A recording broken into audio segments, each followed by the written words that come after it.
I've been fascinated with MLP Gen 5 for years. It's part of how I got my start on YouTube. I just realized recently, however, that I haven't shared my own thoughts on who the new main six could be.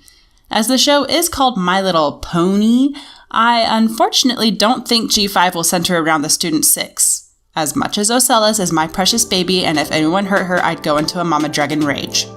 Nope. I'm actually drawing from a source of cringe for most bronies as a new cast of My Little Pony. Buckle in, my fluffs. We're diving into Gen 3.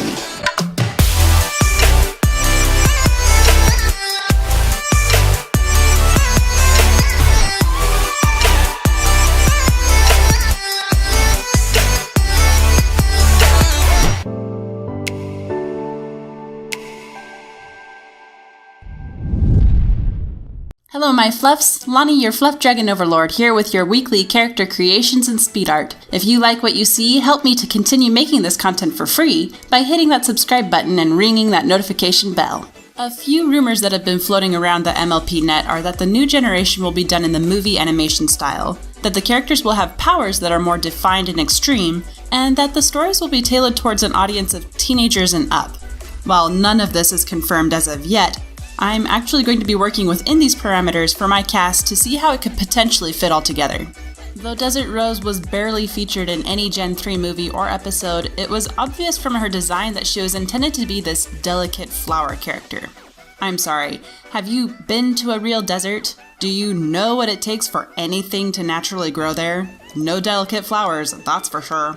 I imagine our little Rose here would be much more rugged and tougher than her predecessor, with an explorer's vibe reminiscent of Indiana Jones. Though Daring Do was an excellent addition to Friendship is Magic, I feel having an older audience for Gen 5 would open up a lot more avenues for a character like this to become part of the main crew.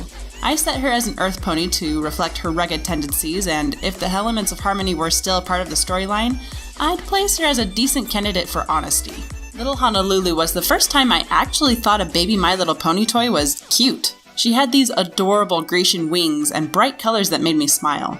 I never really saw the animated feature that introduced her, but I got to help her catch butterflies on the online game, and that won me over. I haven't really fleshed it out yet, but I'd imagine Lulu being a cross between Fluttershy and Pinky, the element of laughter who could communicate with animals, so to speak.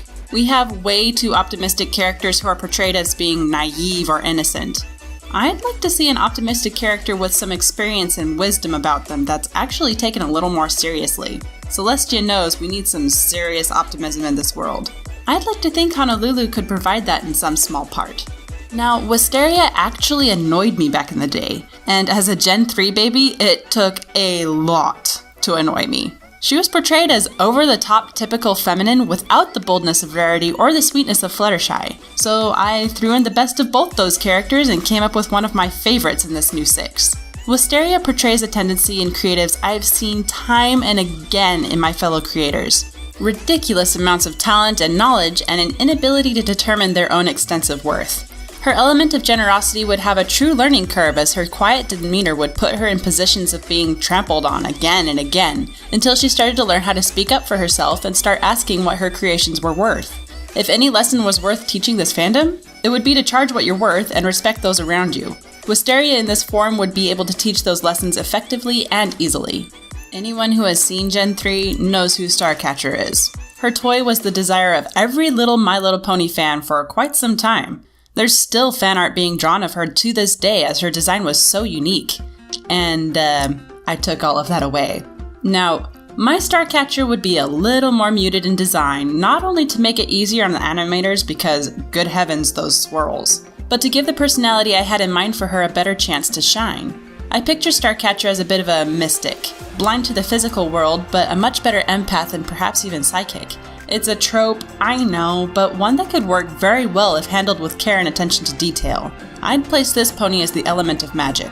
Those of you who know me know that this comes as zero surprise whatsoever. Sunny Days was my absolute favorite pony growing up. Actually, looking back, I think I just had a preference to white horses with crazy manes, but Sunny was the cream of the crop. Mostly because of the personality I'd given her. Spunky, adventurous, and always looking at the bright side of life, I picture her as kind of a mix between Applejack and Rainbow Dash, which may surprise a few if you know how much I despise the Apple Dash ship.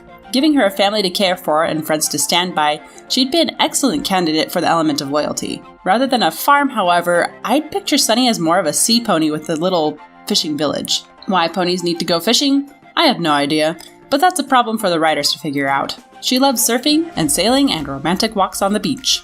Thanks to Josh Scorcher's review on A Very Minty Christmas, a lot of current bronies will recognize this pony right away.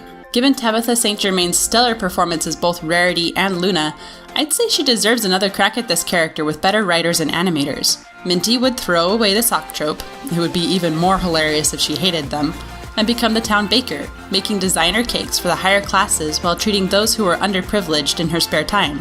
Her goal of moral perfection would create an interesting character arc that could introduce many ethical conversations and lessons that would benefit the show and its audience. I'd set her as the element of kindness. So here they are, my new main six in all their glory. Who was your favorite? Were there any designs or placements I missed or you disagreed with? Let me know in the comments below. A very special thank you to my patrons, especially Shadow Symbiote, Gigabit the Saved Gamer, Alexander Verikanov, and D. Birch for their generosity and epicosity in supporting this channel. If you guys would like me to come to a convention near you or join an incredible group of people on my private Discord server, click the link in the description below. Stay fluffy, my friends. See you next time.